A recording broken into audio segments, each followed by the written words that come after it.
대통령 후보 등록이 10일, 선거가 33일 남은 상황에서 가장 유력한 대선 후보인 이재명 민주당 후보가 무죄에서 사실상 유죄로 완전히 상황이 바뀌었습니다. 이제 남은 법적 판단은 선거에 출마할 수 있는 자격 조건인 벌금 100만 원을 넘느냐 안 넘느냐만 남았다는 분석입니다. 지금부터 자세한 얘기를 법조팀 우종환 기자와 나눠보겠습니다. 우 기자, 사실상 오늘 대법원에서 유죄 판결을 내렸는데 그렇다면 이재명 후보 앞으로 대선 나갈 수 있습니까? 못 나갑니까? 일단 그 대법원이 유죄 취지로 파기환송, 즉 서울고법이 다시 재판하라 이렇게 돌려보낸 거기 때문에 이건 네. 확정 판결이 난 게 아닙니다.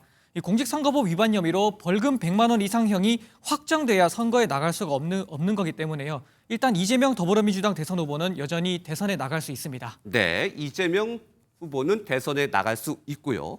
서울고등법원이 다시 재판을 하면 결과가 대법원의 취지와 달리 무죄로 날 가능성도 있습니까? 이게 현재로서는 그럴 가능성은 거의 없어 보입니다. 없다. 네. 왜냐하면요, 그 법원조직법이나 민사소송법 등 여러 법률이 이 하급심은 상급 법원의 판단을 따라야 한다 이렇게 규정을 하고 있습니다. 예. 대법원의 판례들이 앞서 나온 것도 보면 기존 재판에 안 나온 새로운 증거가 나오지 않는 이상에는 이 파기환송심은 대법원 판단을 따라야 한다 이렇게 밝히고 있습니다. 즉 앞으로 남은 파기환송심은 이 후보의 유죄는 일단 확정적이고 다만 형량을 정하는 역할만 하는 겁니다. 그러면 사실상 유죄로 형량만 남았는데 이제 대선이 33일 남았습니다. 마지막까지 최종 판결이 그 전에 나올 수 있습니까? 일단 불가능하지는 않다 이런 전망이 예. 나오고 있습니다.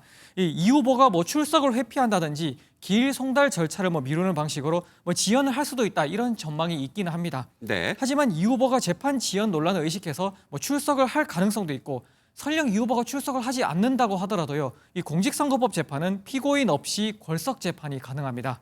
때문에 법조계에서는 이 파기환송심 재판부가 의지가 있다면 기일을 한두 번만 잡는 식으로 빠르게 진행을 한 뒤에 대선 전에 결론이 나올 수도 있다. 이런 해석도 나오고 있습니다. 네. 다만 파기환송심 선고가 대선 전에 나온다 그렇다고 하더라도요. 또 대법원으로 가는 제3고심이 남기 때문에 이 파기환송심 판결 역시 확정 판결은 아니게 됩니다. 그럼 일단 좀 정리를 해보면요. 사실상 유죄인데 최종 확정 판결은 대선 전에 나올 가능성은 많이 없다. 그렇다면 이 후보가 당선이 된다면 재판을 할 수 있느냐 여부. 그러니까 대통령이 돼서도 계속 재판을 할 수 있느냐. 이게 헌법 84조 아니겠습니까? 이번에 대법원이 판단을 안 했어요. 네, 그렇습니다. 불소추 특권에 이 소추라는 단어에 현재 진행 중인 재판도 포함되는지 이거를 오늘 대법원 전원합의체가 판단을 내릴 수도 있지 않겠냐 이런 예상이 있었지만요. 결국 판단은 나오지 않았습니다. 그럼 이 판단을 내리지 않았다면 이재명 후보가 대통령이 된다면 재판은 계속 하는 겁니까? 안 하는 겁니까? 그 판단을요. 이제 1차적으로 각 해당 재판부, 즉 파기환송심 재판부가 이제 판단을 하게 됩니다. 네.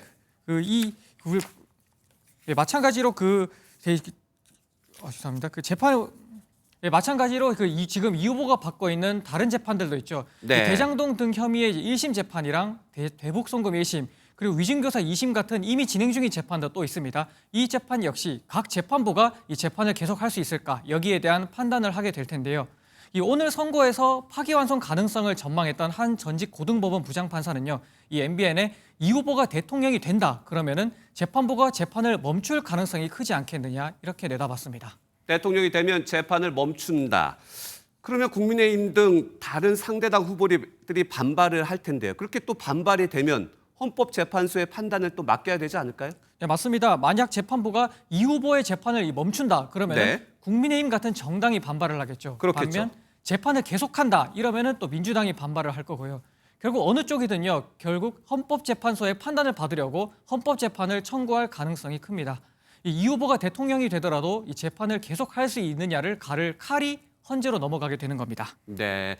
현재 지금 정치권 상황이 많은 가정을 해야 되는데 가정을 한번 더 해보겠습니다. 이재명 후보가 대통령 후보로 이제 대선에 나가고 당선이 되고 그리고 재판이 돼서 벌금형이 100만 원이 넘었다. 즉 피선거권 박탈이 됐다. 그러면 대통령직은 유지되는 겁니까? 중단하는 겁니까? 이 부분이 정말 애매합니다. 왜냐하면요, 많은 분이 봐오셨겠지만요, 예. 국회의원 같은 경우에는 공직선거법 위반 혐의로 벌금 100만 원 이상 또는 다른 법률 위반으로 금고 이상형이 확정되면 즉시 의원직을 잃게 됩니다. 그 근거 규정이 이렇습니다. 이 공직선거법을 보면요, 당선인의 임기가 시작되기 전에 피선거권이 없어질 경우에만 당선 무효 이렇게 규정을 아하. 하고 있습니다. 대신 추가적으로 국회법에서는 국회의원이 피선거권 박탈령이 확정될 시에 즉시 의원직을 상실한다 이렇게 규정을 하고 있는 겁니다.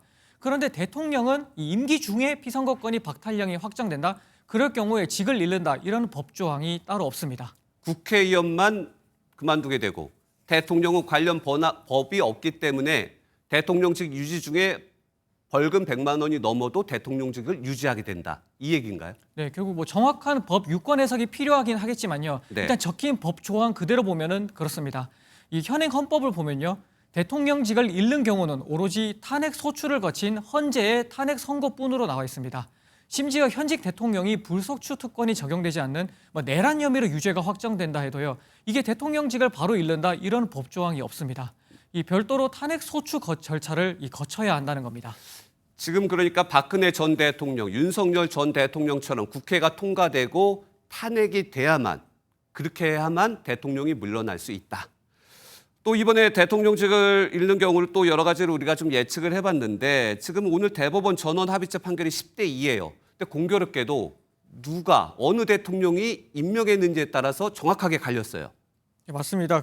오늘 대법 전원 합의체 선고는 이 조희대 대법원장과 대법관 11명까지 모두 12명이 참여했습니다. 그런데 이 후보 유죄 판단을 내린 이 조 대법원장과 대법관 9명은 윤석열 전 대통령이 임명을 했고요. 반대 의견을 낸 이흥구, 오경미 대법관은 문재인 전 대통령이 임명했습니다. 이 앞서 윤 전 대통령 탄핵 심판을 한 헌재의 재판관 구성이 이 재판에 영향을 주는 게 아니냐 이런 언급들이 나왔었죠. 이번 대법원 전원 합의체 선고도 어느 대통령이 임명했느냐에 따라 이 결과가 달랐다는 점이 눈에 띄는 부분입니다. 이른바 재판관 성향에 따라서 10대 2로 결론이 났다. 여기까지 잘 들었습니다. 우종환 기자였습니다.